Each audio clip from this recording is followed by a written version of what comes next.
60세 이상의 동거인은 신속 항원검사 대신 PCR 검사 2회로 대체됩니다.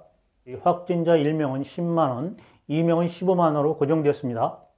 코로나19 폭증으로 신청자가 매우 많아 혼잡스럽고, 안녕하세요. 일상생활에 꼭 필요한 정보만 선별하여 여러분 입에 떠넣어드리는 상식 전송시대입니다. 오늘은 먼저 숫자 이야기를 해보겠습니다. 62만 1328, 39만 5598, 470, 상식 전성시대 지금 출발합니다.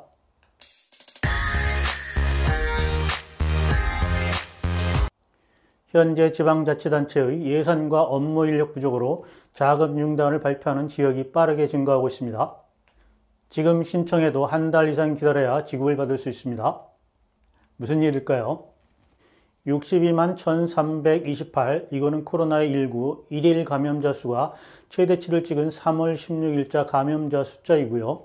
39만 5598, 이거는 일주일 후 3월 23일자의 감염자 숫자입니다. 그리고 470, 이건 23일 1일 사망자 숫자이고요. 코로나19가 1일 감염자 60만 명 정점을 찍은 후 20만 명까지 감소하였다가 다시 49만 명이었다가 3월 23일 10만 명 감소한 39만 명이 되었습니다. 이로 인해 역대 누적 확진자 수가 1100만을 눈앞에 두고 있습니다. 사망자 숫자도 일주일간 하루 평균 346명으로 상승 추세에 있습니다. 숨은 감염자들, 그러니까 자영업을 하시거나 생계를 위해 꼭 일을 해야 하시는 분들 중 증상이 있어도 검사를 회피하시는 사람들을 감안한다면 하루 감염자가 100만 명이 될 수 있다는 관측도 가능합니다. 이렇게 확진자가 연일 쏟아지면서 자가격리 후 코로나19 생활지원금을 신청하고 받는 일이 어려워지고 있고, 일부 지방자치단체는 예산이 부족해서 지급이 지연되고 있다고 합니다. 그래서 정부에서 방역지침을 일부 변경했는데요. 그로 인해 달라지는 방역지침과 코로나19 생활지원금은 뭐가 어떻게 됐는지 궁금하실 텐데요. 지원금 대상이 되시는 분들도 받는다는 것은 아는데 얼마를 받고 어떻게 신청하는지, 또 지원금을 신청하면 바로 받을 수 있는지 몰라 어려움을 겪고 계신 것 같아서 그런 분들을 위해 코로나19 생활지원금을 총정리해 보겠습니다. 먼저 코로나19 생활지원금의 성격을 알아보겠습니다.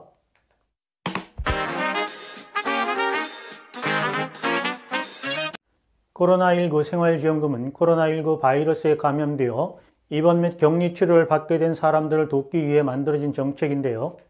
격리되는 동안은 모든 외출 활동이 제한되기 때문에 생업에 종사할 수 없어 경제적인 손실을 입게 되죠. 경우에 따라서는 격리 기간이 최대한 한 달까지도 늘어날 수 있는데, 그렇게 되면 경제적으로 커다란 피해를 입게 될 수밖에 없습니다. 또한 확진자 중 일부는 외부와의 단절로 우울감과 좌절감을 느낀다고 합니다. 정부에서는 이런 상황을 고려하여 다양한 정책을 시행하고 있는데, 확진자 수가 폭증함에 따라 지난 3월 16일부로 정책이 일부 변경되었다고 합니다. 네, 변경 내용을 한번 알아보도록 하겠습니다.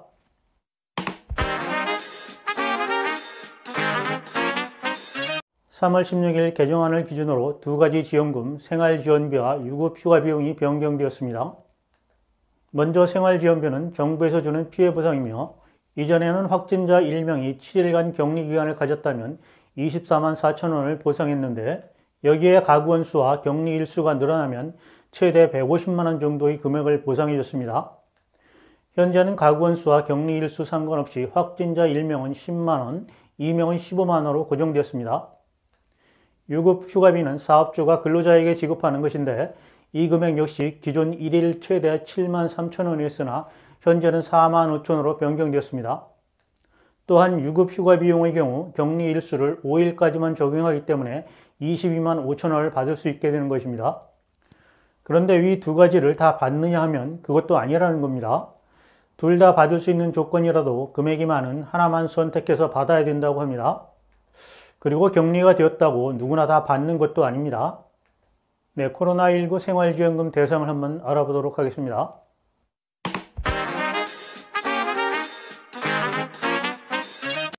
PCR 검사, 전문 신속 항원 검사를 통해 코로나19 바이러스 확정 판정을 받고 일정 기간 동안 입원 및 격리 치료를 받아 완치된 사람이어야 합니다. 확진이 아닌 위험지역 방문이나 밀접 접촉 등의 다른 이유로 격리 치료를 받았다면 대상자가 아닙니다.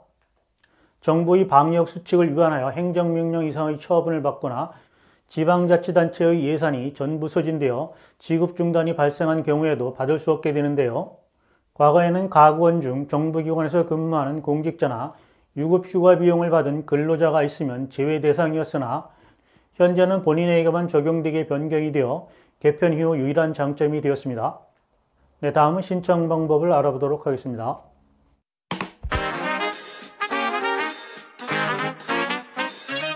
코로나19 생활지원금은 본인이 살고 계시는 관할 주민센터를 방문하셔서 신청하면 되는데 사전에 필요한 서류를 지참하셔야 합니다.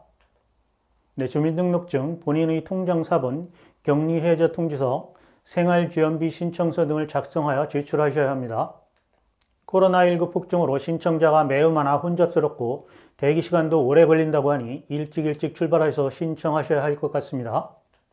현재 대기 순번이 많이 밀려서 실제 지급까지 최소 한 달 이상 소요될 수 있다고 합니다. 네, 다음 코로나19 준수사항을 한번 알아보도록 하겠습니다.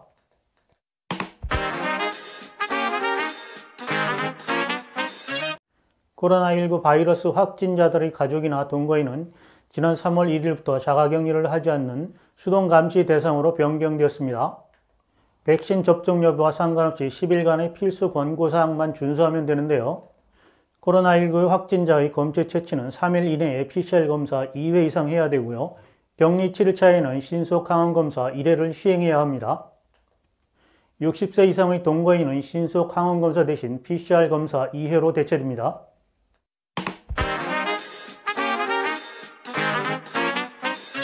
하루에 수십만 명씩 확진자가 나오면 곧 국내 집단 면역이 달성돼 코로나가 종식될까요? 검사를 받지 않은 숨은 감염자를 고려하면 지금은 하루에 100만 명씩 코로나에 걸리고 있다고 봐도 될 것입니다. 이 규모가 유지된다면 일정 시점이 지나면 유행은 감소 국면으로 접어들겠지만 코로나가 완전히 종식되는 집단 면역이라는 건 없다는 것이 전문가들의 의견입니다.